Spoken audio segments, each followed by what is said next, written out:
விஜயுடன் நாங்கள் இணைந்து செயல்பட மாட்டோம். வேண்டுமென்றால் அவர் எங்களுடன் இணைந்து செயல்படலாம். தமிழ் தேசிய மக்கள் முன்னேற்றக் கழக தலைவர் துரைசாமி பேட்டி. தமிழ் தேசிய மக்கள் முன்னேற்ற கட்சியின் மாநில நிர்வாகிகள் மற்றும் மாவட்ட செயலாளர்கள் ஆலோசனை கூட்டம் திருப்பரங்குன்றம் பகுதியில் உள்ள தனியார் மகாலில் நடைபெற்றது. தொடர்ந்து செய்தியாளர்களை சந்தித்த தமிழ் தேசிய மக்கள் முன்னேற்ற கழக தலைவர் துரைசாமி கூறுகையில், தமிழகத்தில் மின்சார கட்டண உயர்வு மற்றும் சொத்து வரியை குறைக்க வேண்டும் என்று முதல்வரிடம் வலியுறுத்துகிறோம். மேலும் சுங்க கட்டணத்தை குறைப்பதற்கு பிரதமரிடம் கோரிக்கை வைக்கிறோம்.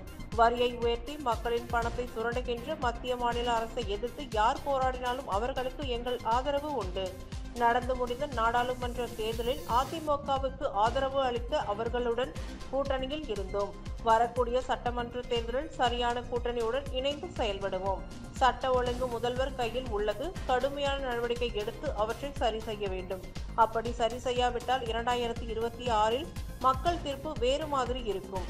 விஜயுடன் நாங்கள் இணைந்து செயல்பட மாட்டோம். நாங்கள் சீனியர், வேண்டுமென்றால் அவர் எங்களுடன் இணைந்து செயல்படலாம். அப்படி இல்லை என்றால் நாங்கள் கூட்டணியில் இருக்கும் பெரிய கட்சியுடன் அவர் கூட்டணியில் இருந்தால் இணைந்து செயல்படுவோம் என கூறினார். தமிழகத்திலே சொத்து வரி அதிகமாக இருக்கின்றது. சொத்து வரியை குறைக்கும்படி முதல்வர் அவர்களிடத்திலே நான் கோரிக்கை வைக்கின்றேன். அதற்கு அடுத்தபடியாக பார்த்தோம்னால் இந்த டோல்கேட் அதிகமாக பணம் வசூல் செய்கின்றார்கள். அந்த டோல்கேட் பணத்தை தனியார்களுக்கு தள்ளுபடி செய்யும்படி நாம் பாரத பிரதமர் அவர்களை இந்த கூட்டத்தின் வாயிலாக நான் கேட்டுக்கொள்கின்றேன். இந்த 3 விஷயங்களும் உடனடியாக நடக்க வேண்டும். இது பொதுமக்களுடைய வரிச்சுமையை குறைப்பதற்கான நடவடிக்கைகளாகும். எனவே இனி வரும் காலங்களில் தமிழகத்தினுடைய மக்களுடைய வரிச்சுமையை குறைப்பதற்கு பாடுபட வேண்டும். மக்களுடைய வாழ்வாதார பிரச்சனைகள் இன்று ரொம்ப கஷ்டமான சூழ்நிலை இருக்கின்றது. மக்களுடைய வாழ்க்கை தரம் உயர வேண்டும். மக்களுடைய வாழ்க்கை தரம் உயர வேண்டுமென்றால் மக்களுடைய பணம் கையிருப்பு கூடுதலாக வேண்டும். ஏதாவது ஒரு சூழ்நிலையிலே வரி என்று போட்டு மாநில அரசும் மத்திய அரசும் சுரண்டி கொண்டே இருந்தால் மக்களிடம் பண கையிருப்பு இருக்காது. எனவே இந்த வரிகளை குறைக்கும்படி நான் தமிழ் தேச மக்கள் முன்னேற்ற கட்சி சார்பாக மிகவும் பணிவோடு கேட்டுக்கொள்கின்றேன். நன்றி, வணக்கம். எங்கள் கட்சி சார்பாக ஆர்ப்பாட்டம் நடத்தியிருக்கிறோம். மதுவை எதிர்த்து 2021 மிகப்பெரிய ஆர்ப்பாட்டம் எல்லா மாவட்டத்திலையும் வச்சோம். மின்சார கட்டணத்தை கண்டிப்பாக எந்த மின்சார கட்டணத்தை எதிர்த்து மக்களுடைய வரி பணத்தை சுரண்டுகின்ற இந்த 2 தமிழக அரசையும் மத்திய அரசையும் எதிர்த்து யார் போராடினாலும் அவங்களுக்கு எங்களுடைய ஆதரவு உண்டு. 100% ஆதரவு உண்டு.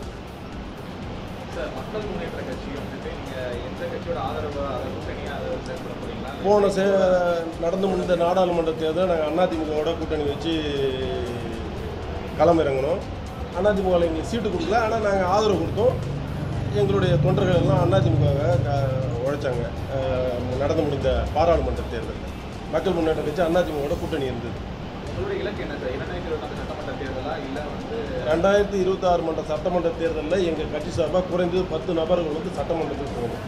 10 சட்டமன்ற உறுப்பினர்கள் சட்டமன்றத்துக்கு போகணும். இது எங்களுடைய குறிக்கோள். எங்களுக்கு இப்போதைக்கு நாங்கள் வந்து 10 சீட்டு எந்த கட்சியில் கொடுக்குறாங்களோ அவங்க எந்த கட்சின்றதுல எங்களுடைய கொள்கையை ஏற்று தமிழர்களுடைய வரி சுமையை குறைக்கின்ற கட்சி. தமிழ்நாட்டில் கடன் சுமை அதிகமாக இருக்குது. கிட்டத்தட்ட இப்போ ஒரு 8 லட்சம் கோடி கடன் ஆகிப்போச்சு. கடனை குறைக்கணும். அப்போ தான் ஒவ்வொருத்தரும் நல்லபடியாக வாழ முடியும். கடன் தேவையற்ற செலவுகளை குறைச்சி இந்த தமிழகத்துடைய கடனை நீக்கி மக்களை நிம்மதியாக வச்சுருக்கணும். மக்களுடைய வரி பணம் வீணாக போயிடணும். அதனால் நடைபெற உள்ள 2026 சட்டமன்ற தேர்தலில் நாங்கள் ஒரு சரியான கூட்டணியோடு இணைந்து செயல்படணும். இன்னைக்கு கூட்டம்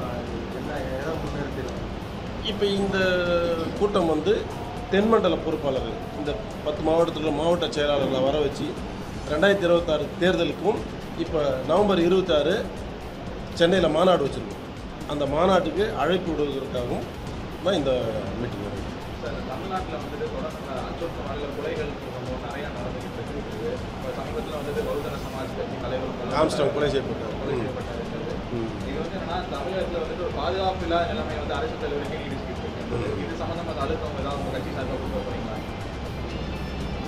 கண்டிப்பாக சட்டம் ஒழுங்கை வந்து சரி பண்ணணும். அது சட்டம் ஒழுங்கு வந்து முதல்வருடைய கரங்களில் தான் இருக்கிறது. கடுமையான நடவடிக்கை எடுத்து சட்டம் ஒழுங்கை சரி பண்ணால் தான் சரி வரும். இப்போதைக்கு சட்டம் ஒழுங்கு சரியாக இல்லை. அதை கொஞ்சம் சரி பண்ணணும், முதலமைச்சர் சரி பண்ணணும். அதை அவங்க சரி பண்ணாத பட்சத்தில் மக்களுடைய தீர்ப்பு 2026 வேறு மாதிரியாக இருக்கும்.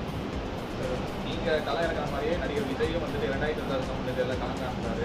அவரோட சேர்ந்து கூட்டணியாக செயல்படலாம் ஒரு முடிவில் இருக்கீங்களா? இல்லை அவரோட நாங்கள் சேர்ந்து கூட்டணியாக செயல்படலை. அவர் இப்போ தான் கட்சி ஆரம்பிச்சார். நாங்கள் அவரோட சீனியர் கட்சி. நாங்கள் கட்சி ஆரம்பித்து 3 வருஷம் ஆகுது.